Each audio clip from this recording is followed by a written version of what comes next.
If you've never heard of the terms legal fiction or straw man, then what you're about to learn is something that sounds so astonishing that it couldn't possibly be true. If I were to tell you that paying your tax, getting a driver's license, registering your car, paying fines, and attending court are all optional and that you are conned into agreeing with them, what would you think? It has been said that you need to know that you're in a cage before you can escape from that cage. Let's look into how you're being tricked and how your power is being hidden from you. Ah, the government.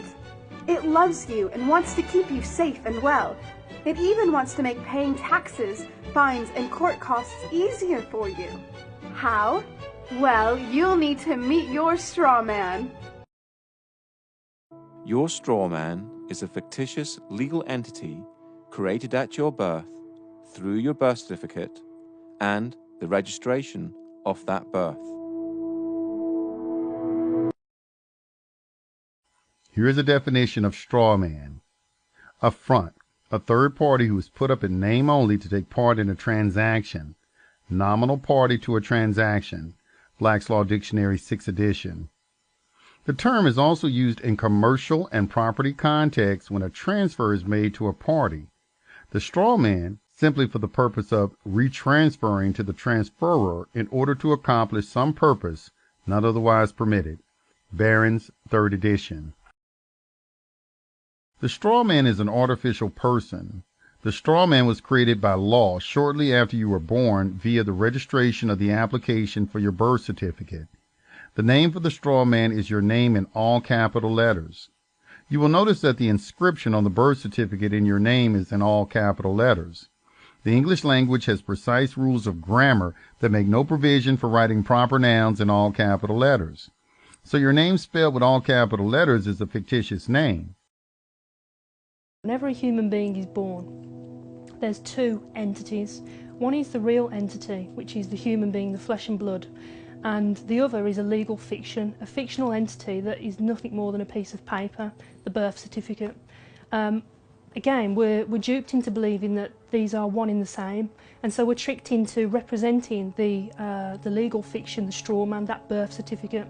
So when people get fines and things like that, it's actually consulting the legal fiction, the non-existent entity, the corporate entity that is owned by corporations.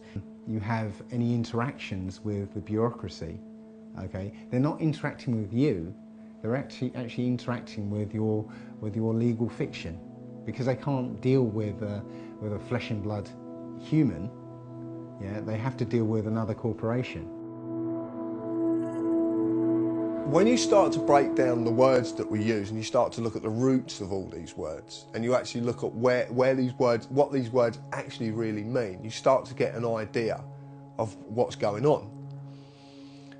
The word corporation is very, very specific because it's corp and oration, it's dead speak. So a corporation is something that's dead. It's an entity that exists only in a legal framework. It doesn't exist in any other framework at all. It only becomes an entity through legal mechanisms and legal means.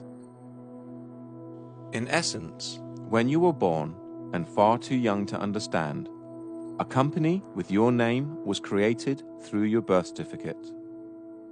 When your parents registered your birth, they actually created a company and handed ownership of that company and you over to the state.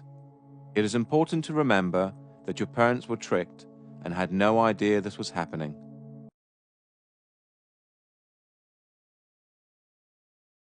This is why the state can take children from their families and it not be classed as kidnapping. This is where it all began. This is the foundation document. All identification is generated from this document. And these didn't exist before 1933.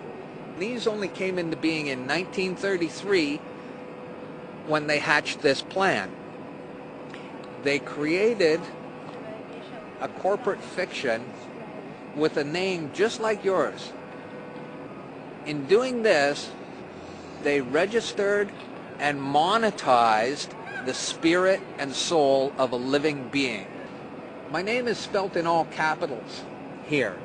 So's yours, so's your driver's license, your health card, anything you get from the government, your name is spelt in all capital letters.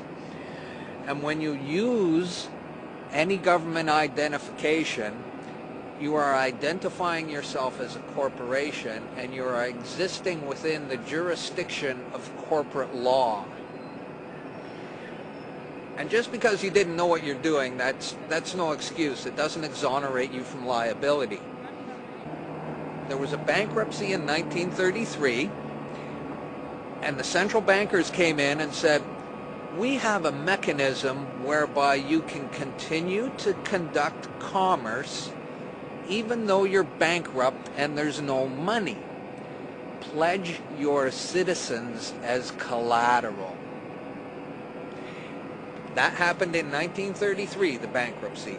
And that, by no coincidence, is why these started to be issued in 1933. So you may be walking around thinking you're free and you have rights. But the bottom line is that you are owned, you're a chattel, you're a slave. And these people own you. And that's why they can do things to you against your will. Because you comply. Right now I'm going to just read a quote from Edward Mendell House and what he had to say in a private meeting with Woodrow Wilson, president between 1913 and 1921, from the private papers of Woodrow Wilson. Quote, very soon, every American will be required to register their biological property in a national system designed to keep track of the people, and that will operate under the ancient system of pledging. By such methodology, we can compel people to submit to our agenda, which will affect our security as chargeback for our fiat paper currency. Every American will be forced to register or suffer not being able to work and earn a living. They will be our chattel, and we will hold the security interest over them forever by operation of law merchant under the scheme of secured transactions. Americans, by unknowingly or unwittingly delivered the bills of lading to us, will be rendered bankrupt and insolvent, forever to remain economic slaves through taxation secured by their pledges. They will be stripped of their rights and given commercial value designated to keep us a profit that will be none the wiser. For not one man in a million could ever figure out our plans, and if by accident one or two would figure it out, we have in our arsenal plausible deniability. After all, this is the only logical way to fund government, by floating liens and debt to the registrants in the form of benefits and pledges.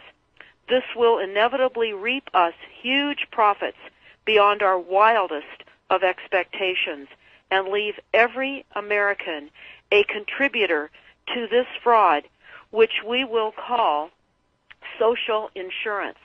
Without realizing it, every American will insure us for any loss we may incur, and in this manner, every American will unknowingly be our servant, however begrudgingly.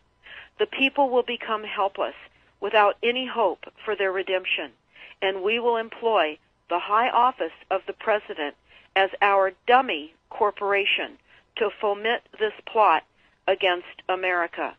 Having established plausible deniability, even if people become enlightened that they had a remedy and pursued it, the attorneys, judges, and legislators could claim that they did not understand the people's claims, especially if the technical requirements for achieving it were not followed pursuant to statutory requirements. Requiring the public schools to teach civics, government, and history classes out of federally approved, politically correct textbooks written by the publishing houses, owned by the owners of the Federal Reserve, would assure that the people would not discover the remedy for a long time, if ever.